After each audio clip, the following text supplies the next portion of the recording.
start, but I want it to go half a foot per second or 3/4 of a foot per second or Or whatever. zero. But You can set to zero if you okay. want.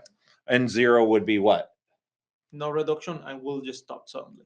Oh, okay. Oh, Mhm. all right, cool. Almost like there's a physical stop there. Mhm. So that's speed. Anything else that you could think of that we forgot to talk about on these boards?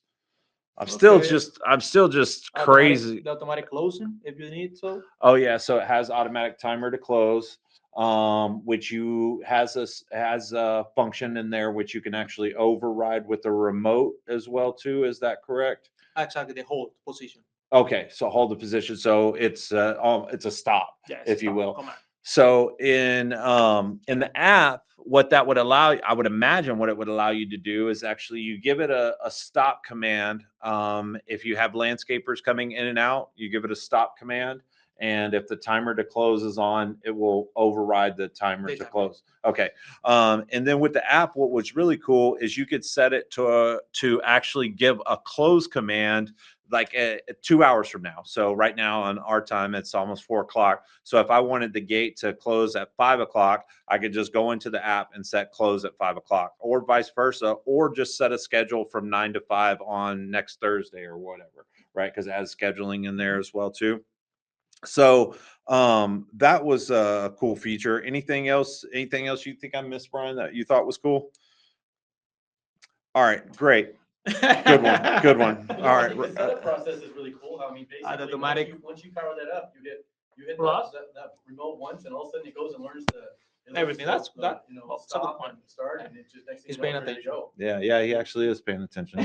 You don't have that cowboy hat on too heavy. You hand the customer the remote and say thanks. Yeah, Yeah. that's actually the main one of the I main mean, you can go in features. and do all the other programming if you want, but it's not necessarily necessary if you're gonna just boot it up. It's ready to go out of the box almost. So I'll put some videos on Finch University on their YouTube channel and on the Facebook page that show going through the 4 or 5 things that you would actually go through. But it's relatively simple. You're just using these arrow buttons to go over to the menu that you want. The first one to the left is the language. So if it's not in the language that you want to see it in, you just go over to the left and then you hit the plus button to go cycle through them. And then you would go through your open and close position. But Brian was right. So to set the limits, the first thing that you do is if you have the Wi-Fi module plugged in, you unplug the Wi-Fi module, you plug the programmer in, and then you will just hit the plus button. And by hitting the plus button, the gate will go all the way open, all the way closed, and learn the limits. And in theory, you could just hit a couple of more buttons over, click the remote, program the remote in there, and then you're off to the races with open and closed. And the rest of it's just features that you may or may not need, but you're good to go right then and there. Now, the other thing was too, which I think I might have mentioned earlier, but I want to go back to, was that if you just need to move the gate without actually doing manual open and close, you can do that from this as well too. So if for whatever reason you don't have the key to unlock Safety it, reason, maybe if you want to get into close to the operator. because as soon as you go into programming to open and close that, that means everything else that's connected to this is overridden. Yeah, so you can't actually open it or close it or anything like that. But here's a trip. This is what is really cool. And I didn't believe it until I tried it, and it actually works like this. So in your PhotoEye setup, when you go to connect your PhotoEye, which is just like any other normally closed PhotoEye that you would set up, which is power, and then your ground and common are going to share a connection, and then your depending upon whether you're doing your open or your closed PhotoEye, you'll plug it in there. So you might have to have a little jumper if you're sharing quite a few commons in there. But you go into the programmer, and it has I can't remember what it's named, but it basically has just a monitor open and monitor closed section, and you go into it and you can tell it whether it's a normally open, normally closed, or a pulsating photo eye, so it'll use pulse photo eyes, or you could just save the hassle and just tell it to learn what it is, and then it'll actually learn. It'll see that the contact is closed. It'll see that it actually sees, I don't know how it does the pulse, but I would imagine it sends a pulse to it, and then it knows that, hey, this is the photo of that eye that we have in. And it'll work with any of those photo eyes. So although the 1300 does come with a photo eye, yeah, and the 3500 comes with one photo eye, so you'll need to get your other photo eye for your monitor open. It comes with a normally closed photo eye, but you can hook up any device that meets the requirements in your jurisdiction that has it. So now that I've talked all of that, the whole thing about all the stuff that I remember, was there anything that I missed now? The force. The force. Variable too. Okay, gotcha. So, for example, what happened to us in the facilities in Miami? We have a bunch of equipment installed because of training purposes, or maybe your showroom, Mhm. and there were some displays that they wasn't too tough enough to withstand the strength of the motors. Oh, okay. So we reduce the strength, and we can use the displays without the possibility to break it up. Have we officially announced any visits to PPA? We will be down there on the 25th, and then we're going to be setting up an event, a training event there at their facility. So the 25th of April is going to be a visit that is not open to the public, but it's just If somebody's around wants to meet up with us, let us know. Oh, okay. So it's not an official training, okay, but we will be going back probably around June to do an official training in Spanish and both English. It's a warming exercise. Yep. So we're kind of just getting that stuff set up for the training. gotcha. So April 25th, the Finch University and the FWA will be down at the PPA facility in Miami, and you can go to their website that you see here on the bottom, or you can call the office and you can get that address. And you're more than welcome to take the tour with them. And then as we get dates for the training that we're going to go down there, that training, the PPA training for those dates will be in English and in Spanish. Yep. Okay. Simultaneously, are we going to do at the same time? Because we're going to try to, everybody's going to be learning together. Okay, cool. So that'd be pretty exciting. So it'd be good networking opportunity, especially if you're from that market in that Florida market, because of the overwhelming people who natively speak Spanish. So that'd be great to be taught in Spanish as well too.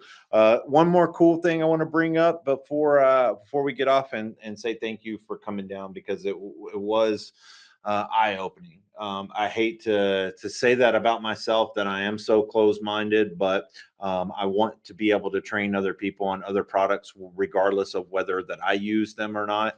And it was very helpful for you to come out. So thank you.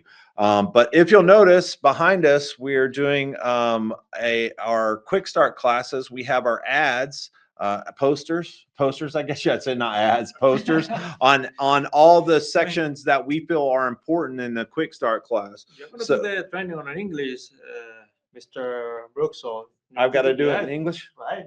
No, I need to do it in Spanish, man. So we've had these posters that we've built for you guys that give you the top 4 or 5 steps on how to do transmitters and receivers, how to do photo eyes, how to do edges, loops, multimeter, telephone entry, and keypad. So for the people that need a refresher or some basic understanding of the concepts, like why are we connecting this and this to a relay? Why do we want to use this power supply over that power supply? How do we test it? Why is it important to test the power before we actually plug it into a device? We now have those posters up that will help us to instruct you, but also in English and in Spanish, you'll be able to see what's going on throughout the program, throughout the class, because there are some people that speak English but they learn in Spanish, and that's what we're going to have these up here for. So we're going to continue to develop that as we go. And if we do the class in Miami at PPA, we'll have some form of that up there. So if Peanut Gallery back there, or if Jesus, if you have anything to say that I may have forgot, please let me know. Related to the motor, I think. Yeah. I want to thank you for donating the equipment to the university for training. Yes, that is an important thing because this does cost these guys a tremendous amount of time and money to do this and help us out. This is, again, if you're just joining in, this is the one that we have for this is the one that we have here in the Finch University. I just said I had to apologize, guys. I was missing the chat. So Andrew, if you're still watching, the more pictures you have, the better in the manual. So that's good to know. And PPA down, you guys down there in the Miami office is saying happy. You already saw what I say. No, man. All right. Well, he's saying get home quick. You got a lot of work to do, is what he's saying. Yeah. So we do appreciate you coming out here, and for all you guys that are going to be taking a Quit Start class, and you've got some stuff that you want to look at on this to see if it's right for you. That's what it's here for. And any tips and tricks or pointers that you have on this gate operator, that's also important for us to know because we can convey it to them. Because the American market, they are doing very, very well in Florida, from what I understand. And you're actually, is it okay to say what distributor you guys are at down there?